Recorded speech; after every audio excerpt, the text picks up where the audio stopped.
दोस्तों, क्या आपने कभी सोचा है कि अगर आप मदद के लिए चिल्ला रहे हों और आपकी आवाज़ किसी तक न पहुंचे, तो उस वक्त इंसान क्या महसूस करता होगा? दोस्तों, 17 जनवरी 2026 की रात, नोएडा सेक्टर 150, घना कोहरा, सन्नाटा और एक 27 साल का सॉफ्टवेयर इंजीनियर युवराज मेहता। दोस्तों, सवाल ये नहीं है कि हादसा कैसे हुआ, सवाल ये है कि 90 मिनट तक कोई इंसान जिंदा रहा और फिर भी बचाया नहीं जा सका। कोहरे में गाड़ी भटकी, एक नीचे टूटी सी दीवार और उसके पीछे 30 फुट गहरा पानी से भरा एक खुला गड्ढा। क्या यह गड्ढा अचानक बना था? क्या इसे देखकर भी किसी ने अनदेखा कर दिया? युवराज गाड़ी से बाहर निकला, डूबती कार की छत पर चढ़ा, मोबाइल की लाइट जलाई और टीम 1 घंटे में पहुंच गई थी। लेकिन मौके पर मौजूद लोग कहते हैं कि कोई भी ठंडे पानी में उतरने को तैयार ही नहीं था। तो सवाल ये है कि क्या नियम इंसान की जान से बड़े होते हैं या फिर हमारी व्यवस्था ने डर को इंसानियत से ऊपर रख दिया? एक स्थानीय व्यक्ति खुद रस्सी बांध कर उतरा, लेकिन अंधेरा था, पानी गहरा था। अगर आम आदमी कोशिश कर सकता है तो सिस्टम क्यों नहीं? जब एनडीआरएफ आई तब तक बहुत देर हो चुकी थी।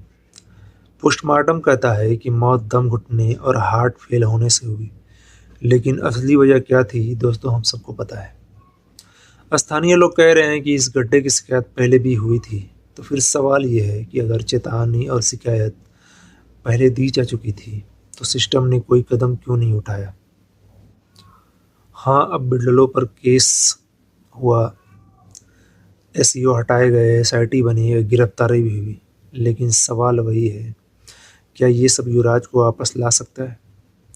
आज सवाल युवराज का है, कल सवाल शायद आपका हो या किसी और का, लेकिन आखिरी सवाल यही रहेगा कि हम हादसों के बाद ही क्यों जागते हैं। शर्म आनी चाहिए आपको।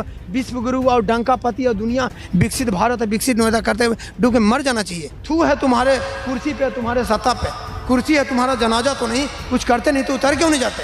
हम तो इसको पॉन्ड समझते थे पहले। अच्छा। तो पता ही नहीं था हमें ये इतना गहरा है। यहाँ से 12 किलोमीटर पे बेक्ट्रा कंपनी जो हेलीकॉप्टर बनाती है उसके पास हर समय हेलीकॉप्टर उपलब्ध रहता है। 20 किलोमीटर पे इंडियन एयरबेस है जहाँ पे हर समय हेलीकॉप्टर रहता है। सारे नेताओं को, सारे पार्टियों के नेताओं के उड़ने के लिए हेलीकॉप्टर की लाइन लगी हुई है, भीड़ लगी हुई है। एक बेचारा गरीब जिसका बाप रोते रह गया, आंखों के सामने उसकी दिया बुझ गई और उसके लिए हेलीकॉप्टर नहीं मिला आप लोगों को।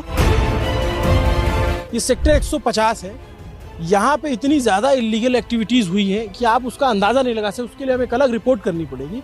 मोटा मोटी बता देता हूँ, ये स्पोर्ट्स सिटी के तौर पे ये इलाका डेवलप होना था, स्पोर्ट्स सिटी नहीं बनी। यहाँ बड़े बड़े बिल्डरों के फ्लैट तान दिए गए औने पौने तरीके से। सब जो जान ये हत्या है, जान बुझ के इन लोगों ने मरने दिया। गरीब है, गरीब जो का जन्म ही हुआ मरने के लिए।